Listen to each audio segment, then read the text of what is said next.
요한일서 4장 1절로 9절 말씀. 사랑하는 자들아, 모든 영을 다 믿지 말고 그 영들이 하나님께 속하였는지 시험하라. 이는 많은 거짓 선지자들이 세상에 나왔습니다. 하나님의 영을 너희가 이렇게 알지니 예수 그리스도께서 육신으로 오신 것을 시인하는 모든 영은 하나님께 속한 것이요, 예수 그리스도께서 육신으로 오신 것을 시인하지 아니하는 모든 영은 하나님께 속한 것이 아니니 이것이 곧 적그리스도의 영이니라. 그것이 오리라는 것을 너희가 들었으나 지금 그것이 이미 세상에 있느니라. 어린 자녀들아, 너희는 하나님께 속하였고 또 그들을 이겼으니 이는 너희 안에 계신 분이 세상에 있는 자보다 더 크시기 때문이라. 그들은 세상 안에 속하였으므로 세상에 관한 말을 하나니 세상이 그들의 말을 듣느니라. 우리는 하나님께 속하였으니 하나님을 아는 자는 우리의 말을 듣고 하나님께 속하지 아니하는 자는 우리의 말을 듣지 않느니라. 이로써 우리가 진리의 영과 미혹의 영을 아느니라. 오늘 말씀의 제목은 독생자를 부인하는 영이라는 제목으로 강론을 해주시겠습니다. 인생은 무엇인가? 라는 질문을 여러분들이 던졌다면 여러분들은 어떤 대답을 내놓겠습니까? 한 번뿐인 생명이죠. 한 번뿐인 인생입니다. 그래서 지상에서의 생애를 헛되이 보내지 않기 위해서 우리 반드시 필요한 것이 있다면 선택을 잘 내려야 됩니다. 선택을 잘 해야 된다는 그런 조언을 우리가 줄 수가 있겠죠. 인생을 새로 시작하는 젊은 세대이거나 아니면 또 지금 늦지 않았습니다. 선택을 잘 내려야 됩니다. 선택은 참과 거짓을 판단할 수 있는 또 현명한 그런 가치관이 있어야 됩니다. 시각이 있어야 되죠. 뭐가 진짜인가요? 그죠? 뭐가 가짜인가요? 그러니까 불행한 결과나 현실은 대부분 자신이 선택한 어리석은 결과로 빚어진 그런 열매인 것이죠. 불평하는 사람들이 있죠. 불평하는 사람들 대부분을 이렇게 한번 보세요. 그들의 생애를 보세요. 왜 하나님께서는 나에게 이런 현실을 나에게 허락하시는 거예요? 왜 나에게 이런 일이 벌어져야만 하는가요? 그런 불만 어린 불평하는 사람들. 나는 왜 인생이 이렇게 꼬였는가? 그러면서 불평하는 사람들을 보게 됩니다. 또 더 나아가서는 자신뿐만 아니라 이 세상에서 벌어지는 그런 비극적인 일이 있죠. 그런 불행한 일이나 고통을 왜 하나님은 그런 걸 허락하시냐는 거죠. 왜 죄를 허락하시고 부조리를 허락하시고 불의를 하셔. 그것도 하나의 불평인 것입니다. 대부분 자기 인생에서 자기가 선택해서 벌어지는 일이 대부분인 것입니다. 또 이 세상에서 일어나는 모든 역사 속에서 일어나는 그런 비극적인 현실이라든가 역사들을 보면 죄의 결과입니다. 죄의 삭은 사망이라는 이 성경적인 원리에 의해서 그것은 인간이 다 선택한 거예요. 인간이 선택한 거예요. 모든 죄는 아담으로부터 시작된 죄들이고 그 후에 모든 아담의 후손들, 인류가 선택한 그런 결과인 것입니다. 저절로 되는 것은 아무것도 없어요. 그래서 우리는 선택을 잘 해야 되는 것입니다. 국가도 선택을 잘 해야 되고 또 가정도 잘 선택해야 되고 또 여러분들의 개개인의 삶의 모든 일들에 있어서 선택을 잘 내려야 됩니다. 또 우리는 믿음을 가진 사람으로서 이 믿음이 어떤 종류인가에 대해서 잘 선택해야 돼요. 모든 것이 다 잘되고 참되고 의로우면 어떤 것을 선택하든지 좋은 결과만 나타나게 되기 때문에 문제가 될 게 없지만 이 세상은 악이 존재하기 때문에 부정적인 것들을 선택하지 않을 수가 없어요. 그러나 인간은 판단력을 잃어버렸기 때문에 죄를 선택하고 또 악을 선택하고 또 미래에 닥칠 자신의 비극적 또 불행한 운명을 예측하지 못함으로써 지금 당장 자기 눈에 좋고 의미에 맞는 것을 선택함으로써 불행하게 인생에 꼬이게 되는 것입니다. 거짓을 알아보지 못합니다. 그래서 무가치한 시간과 세월을 다 보내고 마는 것이죠. 그래서 어리석은 사람은 결국은 후회하는 인생으로 다 마감이 되는 것입니다. 자, 우리가 믿음의 그런 차원으로 들어와서 하나님을 찾고 부르는 교회라고 해서 모두가 하나님께서 세우신 참된 교회로 생각하면은 그것은 큰 오산인 것입니다. 그냥 신천지 대구에서 모임을 가졌는데 10만 2천 명이 졸업을 했어요. 10만 2천 명. 그리고 외국인들도 참여했는데 2만 5천 명이 외국인이에요.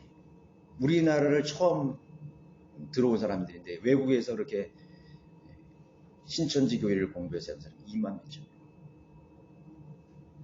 여러분, 그것을 어떻게 여러분 받아들이시겠어요? 잘못된 선택이었죠. 그런데 그 사람들은 잘못된 선택이라고 하지 않아요. 그 사람들 얼굴을 보세요. 행복해. 그 사람들은 즐겁고, 그리고 오히려 그 자신의 영역 밖에 있는 사람들을 오히려 불행한 사람으로 그렇게 취급해버리고, 자기의 영역 안으로 이제 끌어들이기 위해서 그 사람들은 열정을 다하는 것입니다. 객관적으로 볼 때 그 사람들이 정상적인 사람들이냐? 그게 아니라는 거죠. 가정을 파괴하는 사람들. 인간을 하나님으로 받드는 사람들. 정상적이 아니죠. 첫 번째 선택이 잘못됐기 때문에 거기에 도취되고 그런 환상 속에서 그 사람들은 살아가게 되는 것입니다. 그 결과는 비참하게 될 것입니다. 성경에도 거짓 선지자들이 등장하고 있죠. 오늘 여기서도 지금 많은 거짓 선지자들이 세상에 나왔습니다. 구약 성경 우리 유대인의 역사를 보더라도 하나님께서 세우신 선지자들이 있었는가 하면은 거짓 선지자들이 많이 있었어요. 성경을 기록하는 서기관들이 있었는데 또 성경을 변경시키는 거짓 선지자들이 있어요. 거짓 예언가들이 나와서 하나님께서 미래에 알려줄 일들을 터무니없는 그런 잘못된 예언을 줌으로써 이스라엘이 하나님께로 돌아올 수 있는 기회를 막아버린 것입니다. 이스라엘은 몰락하고 말았죠. 하나님을 떠났고 배교한 민족이 되어버렸습니다. 그러나 이 거짓 선지자들과 예언자들은 마치 하나님께서 세우신 선지자들과 예언자들처럼 그렇게 행세를 함으로써 하나님 백성 이스라엘 민족들을 속여왔던 것입니다. 또 이 시대도 마찬가지예요. 자신들이 참된 교인이냐, 참된 목자이냐, 참된 신약자이냐 행세를 하면서 사람들을 기만하고 미혹시키는 것입니다. 그래서 이 땅에도 역시 참된 교회보다는 거짓 교회가 더 많다는 사실을 우리가 이미 다 알고 있습니다. 그런데 사람들은 그것을 잘 분별해내지 못해요. 거짓 교회가 왜 거짓 교회가 있겠느냐, 거짓 목사가 있겠느냐. 이렇게 한국엔 교회가 성장하고 부흥했는데 그렇게 생각하지 않습니다. 많은 거짓 선지자들이 세상에 나왔습니다. 여러분 이 사실을, 이 하나님의 말씀을 여러분 받아들일 수가 있어야 이 현실을 여러분 분별할 수가 있는 것입니다. 많은 거짓 선지자들이 세상에 나왔습니다. 거짓 선지자들이 있다면 왜 거짓 목사들이 없겠습니까? 거짓 설교자들이 없겠습니까? 왜 거짓 교회가 없겠습니까? 많은 거짓 선지자들이 세상에 나왔음이라는 말은 많은 거짓 교회가 있다는 것이죠. 거짓 그리스도인들이 있다는 것입니다. 먼 과거로 돌아와서 중세 500년에서 1500년 동안의 중세 암흑기 시대라죠. 다크 에이지 시대라는 거예요. 종교 개혁이 일어나는 시기 16세기 전까지 14세기, 15세기, 16세기 전까지 바로 중세 암흑기라고 부릅니다. 로마 캐톨릭이 정통 기독교로 행세를 했습니다. 그래서 로먼 캐톨릭이라는 말은 원래는 정통이란 말이에요. 정통. 기독교는 캐톨릭이야. 그 정통이에요. 거기에 대해서 어떤 누구도 반기를 줄 수가 없는 정통을 의미하는 것입니다. 그런데 로마 캐톨릭이 성상을 숭배하거든요. 마리아상도 만들어버리고 묵주도 만들고 또 그 다음에 심지어는 예수상까지 만들고 마리아상까지 만들어서 거기를 숭배한다고요. 또 일부 동쪽에 있던 소아시아 지역에 있던 아나톨리아 반도 터키 지역이라든가 그리스라든가 불가리아라든가 이런 사람들이 보니까 저건 아니다 이거지. 그래서 그 사람들이 다른 또 정통을 만들어내는데 그것이 바로 정교회라는 교파를 만듭니다. 정교회. 옥서더시 처치란 말은 그것도 그 이름 옥서더시 처치도 정통이란 거예요. 정통교회라는 거예요. 그러니까 서쪽에 있는 로마 제국에 있는 캐톨릭도 정통으로 자신들을 주장했고 또 동방정교회라고 해서 동방종교회. 동쪽에 있는 사람들도 자신들이 정통이라고 주장해서 다 정통이 되었어요. 그래서 로마가 둘로 갈려지는 5세기경에 로마가 둘로 갈려지는 원인이 바로 이 믿음의 견해에서 비롯된 하나의 도화선이 됐던 것이에요. 서로 정통이라는 것입니다. 그러면서 로마 캐톨릭은 정말 성경을 믿고 성경을 실행하는 그리스도인들을 엄청나게 마녀 사냥과 종교 재판으로 살육하고 고문하고 추방하고 그들의 사회권을 완전히 박탈했던 것입니다. 그러니까 6천만 명이 되는 1000년 동안에 6천만 명이 되는 사람들이 그리스도인들이 희생을 당했던 것입니다. 동방종교도 마찬가지겠죠. 그래서 그렇게 정통이란 의미를 부여했던 거죠. 마지막 때에 더욱 이 세상을 통치하는 사탄은 자신을 하나님으로 불러지게 하고 거짓 종교, 즉 거짓 교회들을 통해서 믿음을 다 파괴시키고 부패시키는 것입니다. 복음과 진리가 전파되는 데 있어서 어렵게 만드는 것이 바로 교회의 부도덕인 것입니다. 왜 교회가 부도덕하겠어요? 거짓 교회이기 때문에 그런 거예요. 왜 목사들이 세상의 사람들의 법정에 오르내리고 부도덕한 파렴치한 그런 전과자로 세상 사람들의 입에 오르내리고 방송에 오르내리는 거죠. 그거에 대해서 우리가 나열하려면 한도 끝도 없어요. 그 사람들의 횡령, 불의, 세속, 또 음행 얼마나 많은지 몰라요. 그런 사람들은 거짓 목사고 거짓 교회들이기 때문에 위선자로서 수많은 사람들을 멸망으로 이끄는 것입니다. 복음과 진리를 가로막게 되는 것입니다. 여러분, 우리가 나가서 복음을 전할 때 가장 어려운 게 뭐예요? 당신네들이나 잘하시오. 그럴 거 아니에요. 당신네들이나 잘하시오. 복음을 전하려고 그러면 어디 원주에 무슨 큰 교회가 있는데 그것부터 얘기해요. 그 사람들이 땅을 샀는데 교인들의 호주머니를 털어서 대출을 해서 땅을 샀다. 목사가 어떻게 했다. 그 사람들 입에서 완전히 복음을 전하려는데 막아버려. 그래서 저는 그렇게 얘기해요. 목사들이 부패하고 교회들이 타락해도 하나님은 여전히 거룩하십니다. 하나님은 여전히 우리를 사랑하시고 하나님은 여전히 의의 심판이 되어주셔서 그런 사람들을 하나님 심판하십니다. 그것밖에는 우리가 얘기해 줄 수가 없는 것입니다. 여기 본문에 거짓 믿음을 가려내는 기준으로서 무엇을 제시하십니까? 예수 그리스도께서 육신으로 오신 것에 대해서 어떤 견해를 가진냐를 따라서 참된 믿음과 거짓된 믿음을 구별해낼 수 있다고 여기서 알려주는 것입니다. 누가 거짓말을 하는 것이, 누가 거짓 목사인가, 누가 거짓 선지자들이 세상에 나왔는데 하나님의 영을 이렇게 할지니 예수 그리스도께서 육신으로 오신 것을 시인하는 모든 영은 하나님께 속한 것이요. 예수 그리스도께서 육신으로 오신 것을 시인하지 아니하는 모든 영은 하나님께 속한 것이 아니니 이것이 곧 적그리스도의 영이니라. 예수 그리스도께서 육신으로 오셨다는 의미는 매우 중요한 것입니다. 예수 그리스도께서 육신으로 오신 것은 뭐라 그러죠? 세 글자로 독생자라 그러는 것이죠. 독생자. 요한복음 3장 16절. 하나님께서 세상을 이처럼 사랑하셨어요. 그게 독생자를 주셨으니.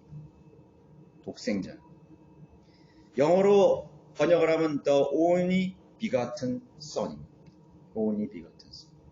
begatten이라는 말은 낳았다는 말이에요. 출생이 됐다는 말입니다. begotten. 출생한 아들입니다. 출생한 아들. 출생한 하나님의 아들입니다. only begotten son. 그것이 우리가 바른 성경인 킹 제임스 성경이 보존하고 있는 오해입니다. 여호와 증인들의 성경 신세기 역보에는 어떻게 비교했습니까? The only begotten God이라고 되어 있습니다. only begotten God. 신세기 역보만 그런 게 아니에요. 거의 모든 병개한 영어 역본들이, 특별히 미국 새 표준 역편 NASB 같은 경우는 역시 마찬가지로 only begotten God입니다.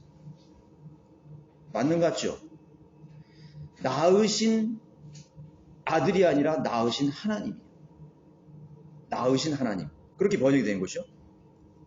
독생하신 하나님이래. 독생하신 아들인데 독생하신 하나님으로 바꿔버린 것이죠. 뭐가 차 있는 것이죠. 사람들은 그걸 몰라요. 왜 바꿨지? 썬으로 기록하고 있습니다.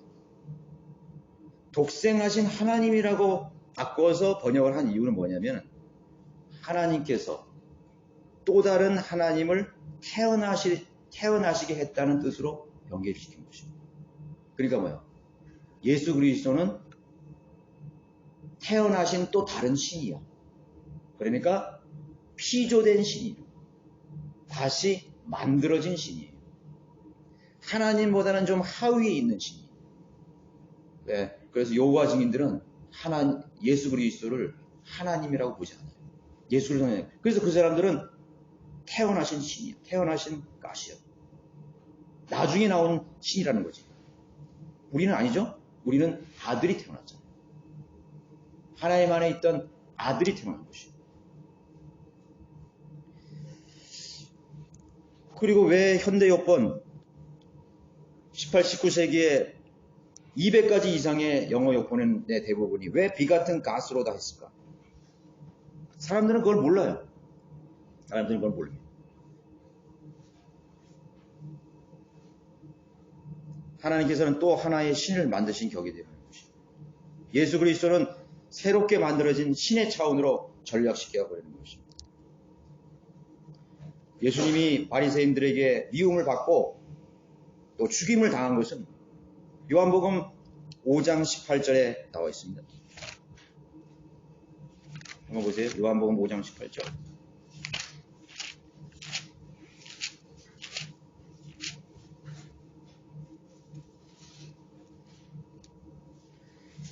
그러므로 유대인들이 그를 더욱 죽이려고 하니 이는 그가 안식일을 범했을 뿐만 아니라 하나님을 자기 아버지라고 말함으로써 자신을 하나님과 동등하게 여겼기 때문이다. 하나님과 동등하게 여겼기 때문에 유대인들이 죽이려고 했던 것이에요. 예수님께서 십자가에 못 박게 했던 이유는 자신을 하나님과 동등하게 주장했기 때문에, 예수님을 주장했기 때문에 그런 것이에요. 요한복음 10장 30절에도 예수님께서 말씀하셨습니다. 10장 30절에도 나와 내 아버지는 하나라고 하시니, 그때 유대인들이 주를 돌로 치려고 다시 돌을 들더라. 이거 받아들일 수 없는 것이죠. 어떻게 육체를 가진 마리아의 몸에 태어났고 또 목수의 아들이라고 알려진 그 예수가 어떻게 하나님과 나는 하나다, 내가 바로 하나님이라고 그렇게 얘기를 할 수 있는. 그러니까 사람들이 이거는 돌로 치쳐 죽일 만한, 하나님을 신성을 모독한 죄, 돌로 치려 죽이다 했던 것이 받아들일 수 없던 것이.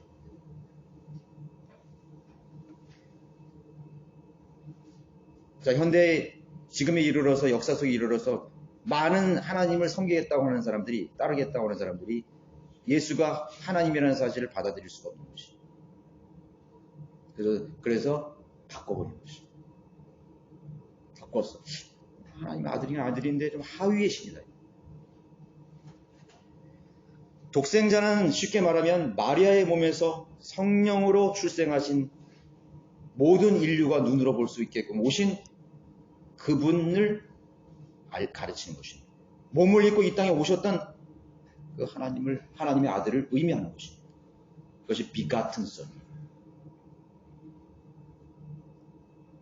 그것을 부인하는 것이 예수 그리스도께서 육신으로 오셨다는 사실을 부인하는 것이 적그리스도의 영이라는 거죠.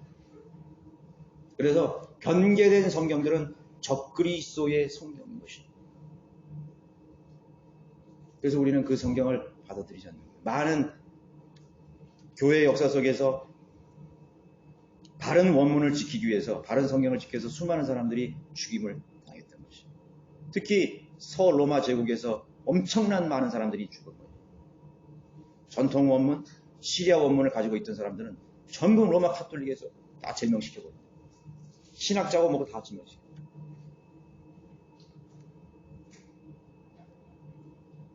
어떤 성경을 지키느냐가 이것의 싸움이었어요. 이것의 전쟁이었어요. 변개된 성경들은 모두 적그리스도의 영향에서 만들어진 작품이라는 사실을 알아요. 이 구절뿐만 아니라 수많은 많은 구절 중에 예수 그리스도의 신성, 예수님은 하나님과 동등하시다는 이 구절을 교묘하게 변개시켜 놓고 있어요. 누가 그것을 알려주고 있어요? 하나님의 말씀을 사랑하는 사람만이 그것을 찾아내고 그것을 비교 검토해서 정체를 밝히는 것입니다. 정체를 밝히는 것이에요. 여러분, 논문 한번 잘못 이렇게 베꼈다 큰일 나죠? 큰일 납니다. 여러분, 노래 이렇게 여러분 작곡하는데 아주 굉장히 유명한 가수나 작곡가가 아주 먼 몇십 년 전에 있었던, 그것도 우리나라 가수, 음악가 아니에요. 외국에 부르는 가수의 그 음을, 그것도 뭐 일부분을 살짝 도용해서 이렇게 하면 그 표절 논란에 휩싸이잖아요. 표절. 야, 어떻게 그걸 찾아내는지. 아, 비슷한데? 일본의 무슨 가수, 그 전부 이 음악계에서 그냥 퇴출이야. 그 사람이 아무리 이 한국, 대한민국의 예술계에 어떤 업적을 남겨다 해도 다 퇴출되대. 야, 좀 심하다. 뭐 그 음악 하나 그 뭐 표절했다고 해서 되게 되는 거지. 왜 그렇게 되는 거지? 왜 논문을 표절하면 엄청난 죄값을 받는 거죠? 원래의 음악가가 창조해낸, 창조라는 말이라도 작곡해낸 그 권한, 그죠?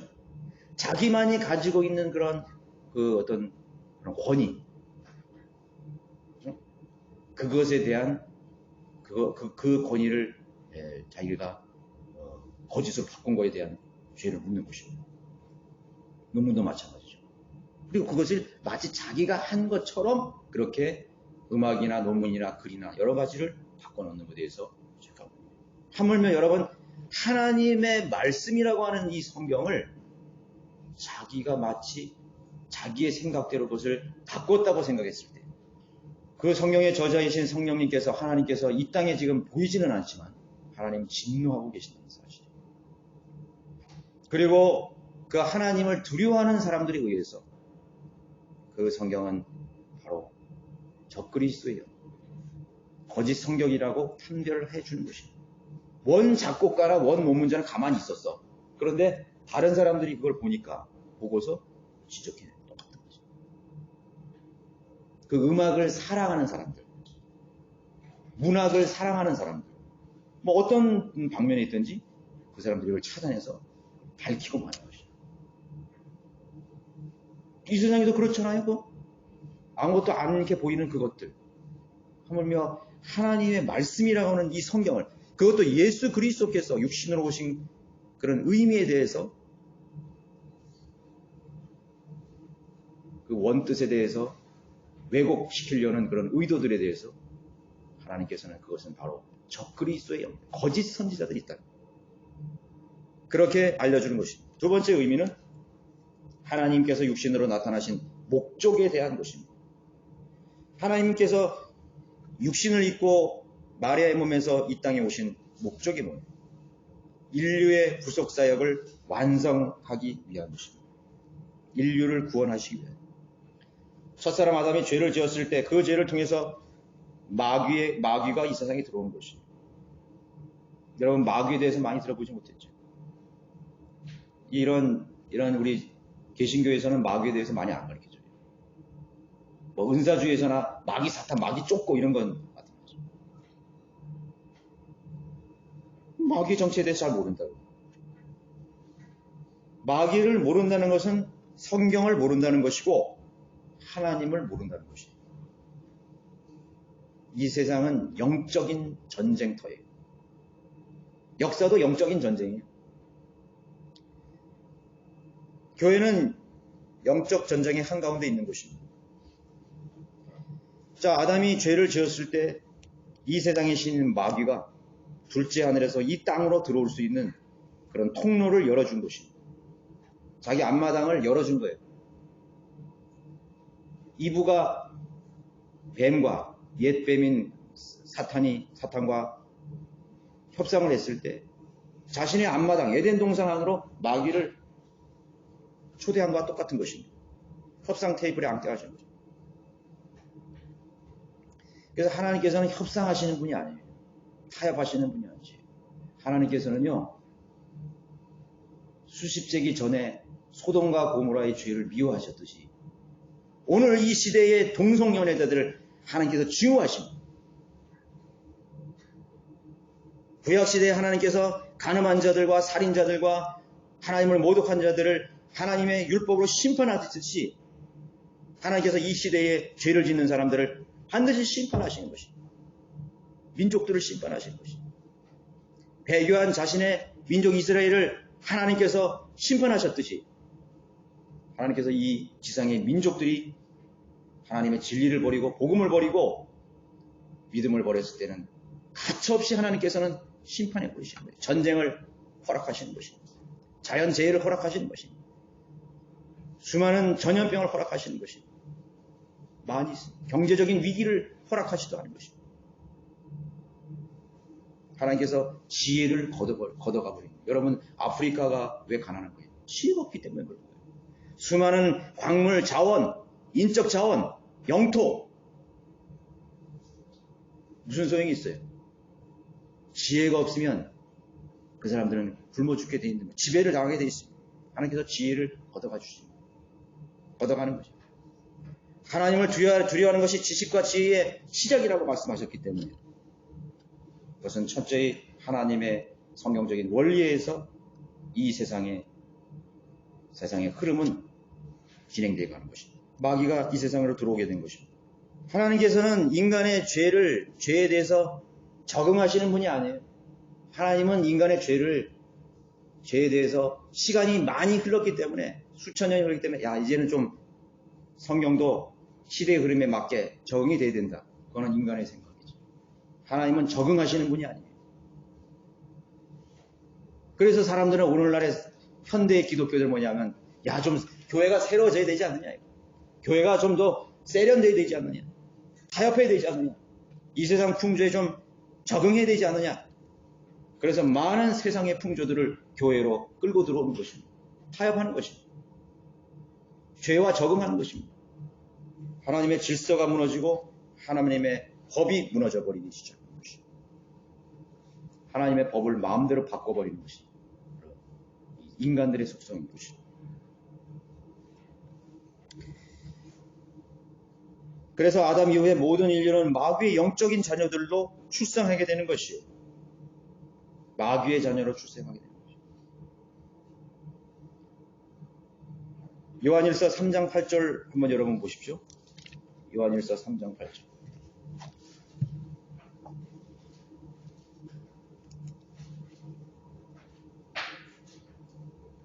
죄를 짓는 자는 마귀에게 속하나니 이는 마귀가 처음부터 죄를 짓기 때문이라. 이 목적으로 하나님의 아들이 나타나셨으니 곧 마귀의 일들을 멸하시려는 것이라. 하나님께로부터 태어난 사람은 누구나 죄를 짓지 않으니 이는 하나님의 씨가 그 사람에 거하며 또 죄를 지을 수 없는 것은 그가 하나님께로부터 태어났기 때문이라. 여기에서 하나님의 자녀와 마귀의 자녀가 드러나느니라.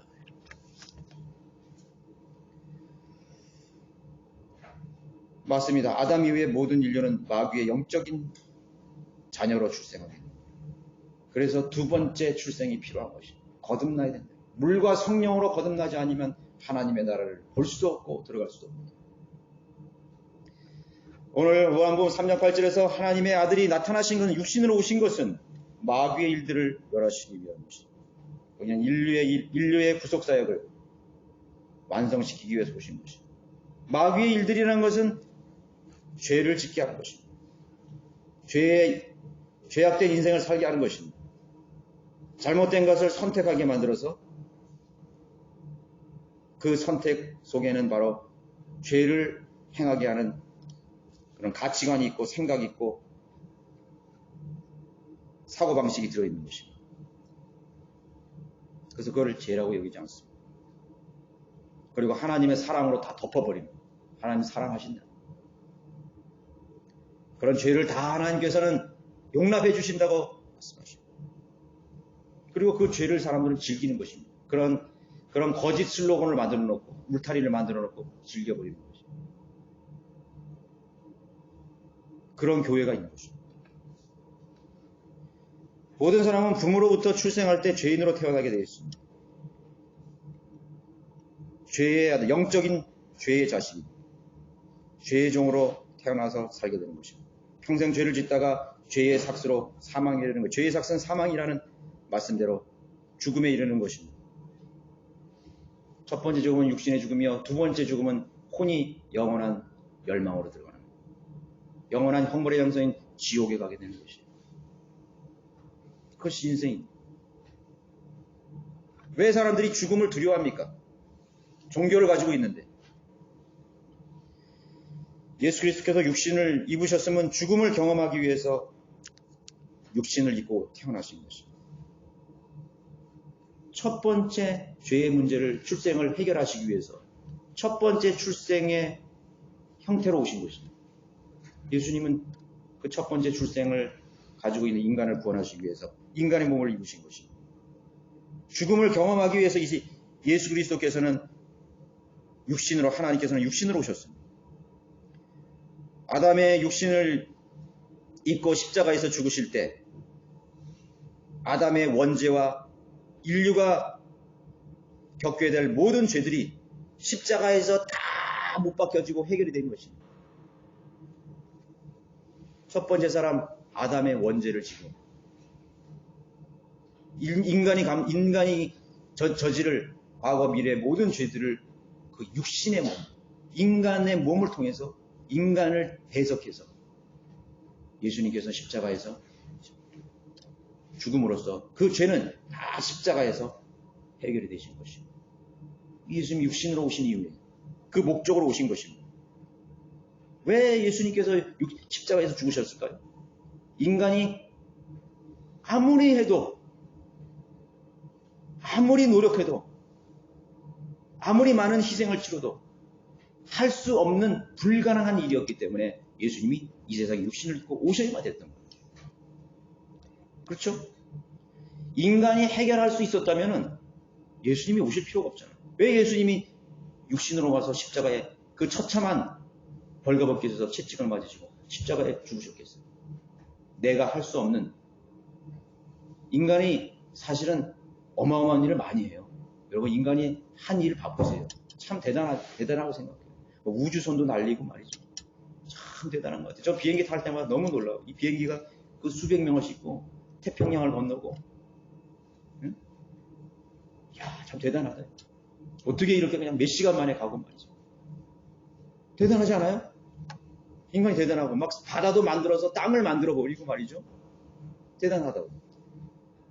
그리고 인간은 끊임없이 도전합니다. 대자연의 그런 위기 속에서도 그걸 극복하기 위해서 인간은 끝까지 도전하고. 그러나 안 되는 게 있어요. 죽음의 문제, 죄의 문제. 안 되는 거예요. 유엔을 만들고 평화 조약을 만들고 기구를 만들고 아무리 노력해도 안 되는 거죠. 그러나 인간은 계속 노력. 그러나 안 돼. 몰라, 다른 것은 다 될지 못하더라도 인간의 이 타락한 본성, 인간의 이 죄의 문제, 지옥에 갈 수밖에 없는 인간의 이 극한적인 운명을 바꿔둘 수 있는 이 세상의 어떤 능력도 가능성도 찾아볼 수 없는 것이 있다는 것이죠. 그래서 예수님께서 오신 것이. 그런데 자신의 능력으로 자신이 의로워질 수 있다 가르치고 자신의 종교적인 열성을 가지고 자기가 깨끗해질 수 있는 죽음의 문제라든가 죄의 문제를 해결할 수 있다는 이 자체가 예수 그리스도께서 육신으로 오신 것을 부인하는 죄를 짓는 것입니다. 그거는 99%가 하나님 예수님의 공로고 그 다음에 1% 정도는 내가 해야 되지 않겠느냐. 사람 그렇게 생각하는 것이죠. 여러분 이렇게 길을 가다가 또는 누굴 만났을 때 하나님 믿으십니까? 예수님 믿으십니까? 나 예수 믿습니다. 거기에 속으면 안 돼요. 예수를 믿는다는 것, 하나님을 안다는 것의 의미는 그 사람은 그 사람이 가지고 있는 구체적인 그 예수를 믿는다, 하나님을 믿는다, 교회에 다닌다는 그 의미에 대해서 여러분 또 한번 확인해 봐야 돼요. 교회에 안 나가면 어떻게 됩니까? 지옥 가죠. 보는 거죠. 그럼 그 사람은 자신의 의를 붙들고 있는 것이죠. 행위를 붙들고 있는 거죠. 종교적인 열성을 붙들고 있는 거죠. 교회에 열심히 나간다는 것이 자기에게 구원을 받는 것에 어떤 일조를 했다고 그 사람들은 굳게 믿는 것입니다. 내가 목사의 집안이고 장로의 집안이고 집사의 집안이고 세례 교인이라는 그러한 인간 편에선 어떤 조건을 붙들고 있기 때문에 그것을 오히려 더 신뢰하는 거예요, 사실. 그래서 그거를 내세우는 거예요. 그냥 오늘 죽으면 하늘나라 가서 난 목사요. 그 사람 뭘 붙들고 있는 거예요? 목사의 타이틀을 붙들고 있는 것이죠. 나 장로요. 나는 장로라는 그 직분을 붙들고 있는 것입니다. 나는 30년 다녔습니다, 교회. 교회 30년 다닌 종교적인 열성을 그 사람은 더 신뢰하고 있다는 것이에요. 나는 세례 받았습니다. 그래요. 세례가 자신을 의롭게 해줄 수 있다는 그런 종교적인 의식이 마치 자기가 구원받을 수 있는 더 강력한 조건으로 붙들고 있다는 사실. 나는 모태신앙, 그게 아니에요. 나는 아무 공로 없고 아무리 내가 노력하고 아무리 내가 평생 선하게 살아고 도덕적 기준을 가지고 살았다 할지라도 예수 그리스도의 100% 순수한 갈보리 십자가의 공로를 통해서 그 육신으로 이 세상에 오셨던 의미에 대해서 자기가 그것을 이해하지 못한다면, 그걸 받아들이지 못한다면 그 사람은 예수 그리스도가 육신으로 오신 것을 부인하는 죄를 짓는 것입니다. 그것이 적그리스도의 영이고 거짓 선지자입니다. 얼마나 많은 교회들이 종교적인 열성을 가르치고 있습니다. 죽을 순간까지 구원받은 확신을 내놓지 못합니다. 그것이 로마 가톨릭이었고 거짓 교회들의 가르침이었습니다. 행위구원자들. 우리는 로마 가톨릭 교인들도 구원받은 사람이 있다고 알고 있습니다. 우리는 은사주의나 어떤 교회에서도 구원받을 사람, 심지어는 신천지에 있는 사람들조차도 그 중에는 혹이 어떤 사람들은 저는 구원받는 사람이 있을 것이라고 나는 생각을 합니다. 그 전에 예수 그리스도가 자신의 죄를 위해 죽었다는 사실을 100% 신뢰한 사람이 신천지에서 올 수 있거든요. 그래서 오늘날 많은 교회들이 구원받은 사람들이 그곳에 있다는 사실.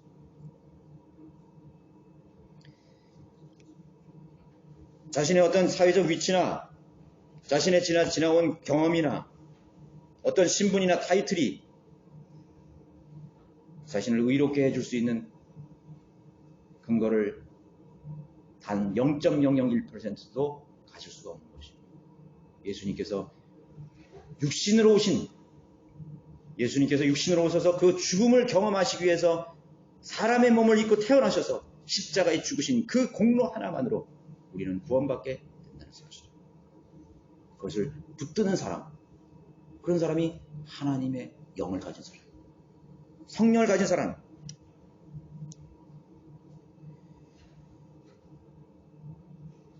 예수 그리스도의 이전의 죄들과 이후에 태어난 인류의 죄를 모두 용서해 주시고 깨끗게 해놓으신 것입니다. 거짓 선지자들은 곧 거짓 신학이요 거짓 가르침이요 거짓 설교자들을 가장해서 이 세상에 오게 되는 것입니다. 그것이 적그리스도의 영인 것입니다. 그들은 다양한 신학과 교리를 만들어서 또 교파를 만들어서 온전한 믿음의 교리를 선택하는데 혼란을 조장해 놓고 있는 것입니다. 너무 혼란스러워요. 어디가 진짜냐. 참된 믿음, 그 믿음을 찾는 사람들의 선택을 어렵게 만들어버렸습니다. 사람들은 외모를 보죠. 외모를 보는 거예요. 미국의 젊은 20, 30대 통계 조례를 설문조사를 했더니 배우자감으로 뭐를 가장 보냐 했더니 good figure, 좋은 외모를 본다는 것이죠. 근사한 외모. 근사한 외모 70%가. 그래서 다 실패하는 거예요. 다 실패하는 거예요. 가정이 파괴되고 있다.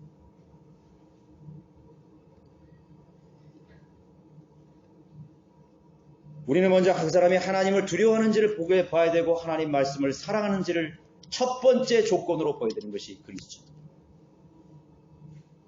우리 결혼이라는 것은 둘만 하는 게 아니에요. 하나님과 나와 상대가 삼위일체가 돼서 결혼하는 것이에요. 그래서 하나님께서 하나로 만드신 그 한 몸을 인간이 갈를 수 없어요. 누가 한 몸을 만들었어요? 하나님이 만들었어요. 우리 아버지 어머니 아니에요. 하나님이 그 사람을 한 몸으로 만들어버린 것이에요. 이 사실을 모르기 때문에 사람들은 잘못된 선택을 하게 되는 것이에요. 돈이 많냐? 잘생겼냐? 좋은 가문을 가졌느냐? 좋은 학벌이 있느냐? 얼마나 많은 사람들이 불행을 겪고 있는 것입니다. 자, 선택을 어렵게 만들어 놓고 있죠. 구원은 은혜로 믿음을 통해서 얻을 수 있는 복음을 결코 쉽게 얻을 수 없는 어려운 그런 멍해로 짐으로 만들어버려야 되는 것입니다. 거짓 목사들과 거짓 설교자들이 있다는 사실을 기억해야 됩니다. 세 번째는 죄인들을 향하신 하나님의 사랑을 격화시켜버린 것입니다. 독생자의 의미를 말해주는 구절이 요한복음 1장 14절에 한번 보세요. 요한복음 1장 14절. 요한복음 독생자라는 의미의 뜻을 풀어서 여기 설명해 주고 있어요.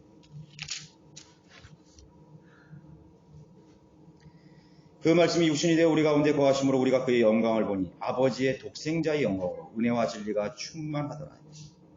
말씀이 육신이 되어 우리 가운데 거하는 것입니다. 그것이 독생자예요.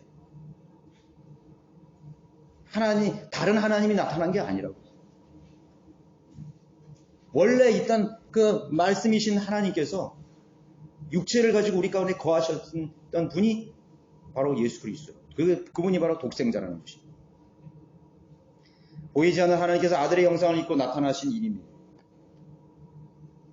독생자 하나님으로 해석하거나 번역한 것은 영지주의자들과 그리고 로마, 그리스, 수많은 바벨론 동양의 신화에서 등장하는 탄생된 신들에 대한, 만들어진 신들에 대한 그런 개념이 성경 번개자들에게 영향을 주었던 것입니다. 신들의 가게, 신들의 그룹이 있습니다. 로마의 많은 신들, 제우스, 주피터, 비너스, 그죠? 아르테스, 소피아, 로고스, 베넷, 심지어는 그리스도라는 이름도 있어요. 그리스도. 그 신화 속에 그리스도라는 이름이 있다고. 그리스의 유명한 철학가 플라톤은 독생자란 또 다른 시작을 의미하는 노우스라고 이름을 붙인 것입니다. 플라톤의 사상입니다. 그러니까 플라톤의 사상이 누구에 들어있어요? 오리겐에게 들어가는 것입니다. 오리겐이 바로 성경을 변개한 결정적인 사람입니다. 필로라든가 팜필루스라든가 이러한 알렉산드리아 계열의 사람들이 그리스 철학자들, 소크라테스, 플라톤, 아르키메테스 그런 사람들의 영향을 받아서 성경을 번역시켰어요. 이데아 사상. 여러분 이데아 알죠? 이데아는 건 뭐예요? 본질이 없다는 거예요. 본질을 그 원본을 누가 봤냐 이거예요. 그 동굴의 비유 나오잖아요. 철학 시간에. 본질은 없어요. 그리고 그 본질을 보았다는 사람, 동굴 속에서 그걸 보았다는 사람들이 어떤 말을 봤는데 그 사람이 그걸 기억해내서 비슷하게 그린 것이 그게 본질이라는 거예요. 야, 이게 마귀가 그걸 쓴 것이에요. 최초의 원본을 본 사람도 없고 원본이 보존될 리가 없다는 거죠. 그게 성경을 믿지 않는 사람들의 견해인 것입니다. 시작이라 불리는 것은 신이 창조한 최초의 존재였다.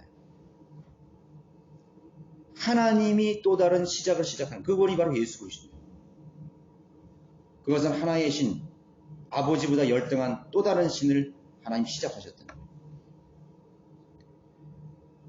미국 표준역번 NASV에는 계시록 3장 10절에서 예수 그리스도를 창조의 시작이라고 번역해 놓고 있습니다. 창조의 시작. 창조의 시작이 바로 예수 그리스도예요. 여러분 그렇게 들었을 때는 뭐 그럴싸하게 보세요. 그러나 여러분 다른 원문에서 번역된 킹제임스 성경은요. 하나님의 창조를 시작하신 분이라고 했어요. 같아요, 달라요? 창조의 시작과 하나님의 창조를 시작하신 분, 분명히 다른 것입니다. 하나님의 창조를 시작하신 분이라는 것은 하나님께서는 원래 계셨던 분이에요. 예수님은 원래 계셨던 분이고, 천지 창조를 이제 시작하신 분이에요. 그런데 경계된 성경은 창조와 더불어 시작된 분이 예수 그리스도로 말하는 것이에요. 창조 그 즈음에 어느 시점에 만들어진 신으로 그렇게 예수 그리스도를 전락시켜버린 것입니다. AD 335년경 콘스탄트, 밀라노 칙령이 있기 전, 바로 그 무렵이죠. 로마의 콘스탄틴 대제가 로마 제국의 기독교를 공인한답시고 그 사람이 칙령을 발표했어요. 콘스탄틴은 예수 그리스도를 하나님으로 인정하지 않는 아리안주의자였어요. 그 당시에 성경을 번역하는 유세비어스라는 사람이 있는데 카이사라 출신의 유세비어스는 아리안주의를 반대하는 삼위일체를 인정하는 성경대로 믿는 역사 기록가였습니다. 그 사람 잘라버렸어요. 그런데 굉장히 이상한 것은요. 우리가 유세비어스라고 하면요. 그 유세비어스가 아니에요.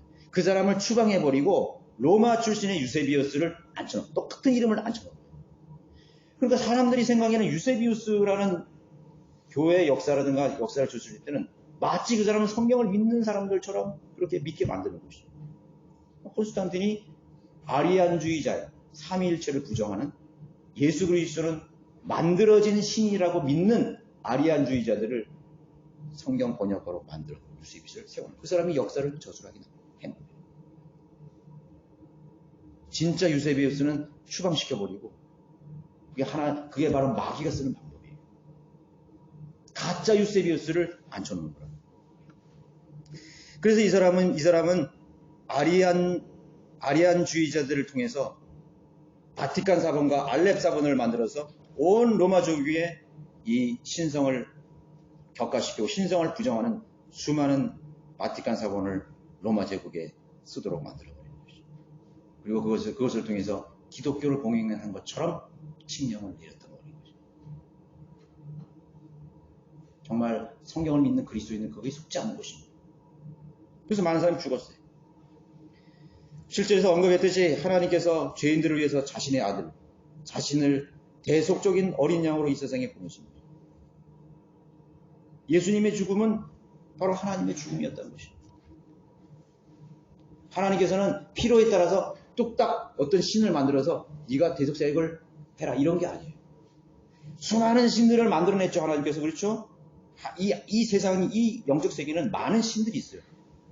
그 신들과 동등하게 그 신들과 같은 등급의 신을 하나 만들어 가지고 내가 너를 이 세상에 육신으로 보냈던 테니까 너가 하나님의 구속사역이라 이런 차원이 아니에요. 하나님에서 나온 하나님에게서 태어난 하나님의 아들 하나님 자신이 피를 입고 이 세상에 오신 분. 하나님께서 만든 신을 세워놓고 인간을 사랑한다고 하면 그 차원이 아니라는 거예요. 누군가가 내 몸에서 나온 아들을 흉악한 죽을 수밖에 없는 범죄자들을 위해서 죽음에 내어놓는 일이 가능하겠어요?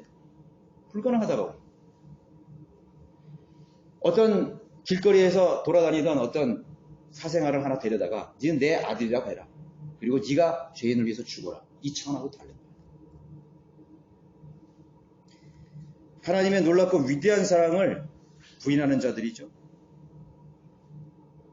하나님께서 뚝딱 만들어낸 어떤 신을 통해서 이 세상을 구원했다는, 하나님의 사랑을 증거하셨다는 것은, 그것은 모순된 일이라는 것입니다. 자신의 아들, 즉 자신을 대속할, 자기 자신이 육신으로 오셔서 이 세상의 죄들을 대속하신 한 마리의 어린 양으로 세상에 보내주신 것입니다. 필요에 따라 만들어버리는 사랑이 아닌 것입니다. 낳으신 아들이었습니다. 그 아들을 십자가에서 죽게 만드셨습니다. 엘리 엘리 라마 사막다니, 아버지여 왜 나를 버리십니까? 예수님이 그렇게 말씀하셨어요. 왜 나를 버리시면서까지 저 인간들을 사랑하십니까? 왜 나를 외면하시면서까지 저 지옥에 갈 수밖에 없는 인간들을 선택하시는 것입니다. 예수님은 절규하시면서 십자가에서 다 이루었다고 하며 숨을 거두셨습니다. 그분이 하나님의 아들이시고 하나님 자신이었습니다. 십자가에서 죽으신 주님은 신으로서 죽은 것이 절대로 아니에요. 예수님의 죽으심은 인간의 죽으셨습니다. 그러면 인자셨습니다.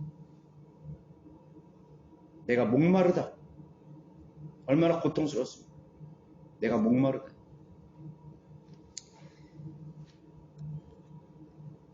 자, 아들로서 물과 피를 흘린 것입니다.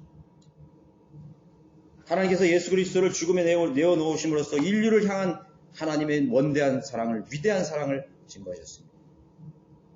동시에 아들 예수 그리스도에 대한 사랑의 아픔을 하나님께서 경험하셨습니까? 만약에 예수 그리스도께서 만들어낸 신이라면 예수께서 죽으셨을 때 하나님이 정말 고통스러워 하셨을까요?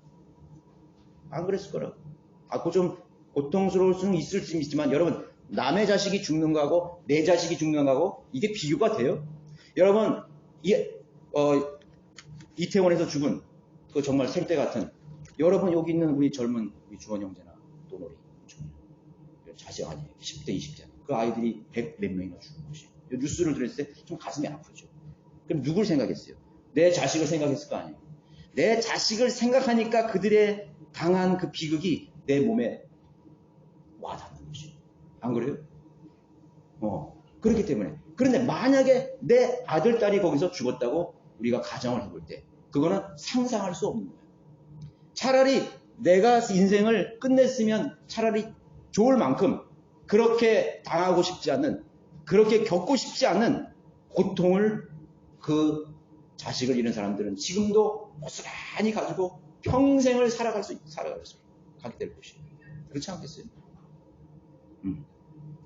하나님께서 자기 아들, 자신의 몸이 그 십자가에 달려서 그 처절한 죽음, 인간을 사랑한, 죄인들을 구원하시기 위한 그 놀라운 사랑을 하나님 실행하실 때, 그 하나님께서 겪으셔야 될 그 사랑의 고통 나타나신 것입니다. 하나님 절대로 그 십자가에 달린 예수님을 미워서 그 자리에 죽음에 내오신 것이 아니에요. 너무나 사랑하는 것입니다. 아버지야, 나는 하나이니라. 내가 그 예수 그리스도 아들을 사랑한 같이 죄인들을 사랑한다고 말씀하셨잖아요. 그 사랑을 부인하는 것이죠. 예수 그리스도께서 육신으로 오신 것을. 자, 결론적으로 요한복음 3장 16절에서 말씀하셨듯이 하나님께서 세상을 이처럼 사랑하셨어요.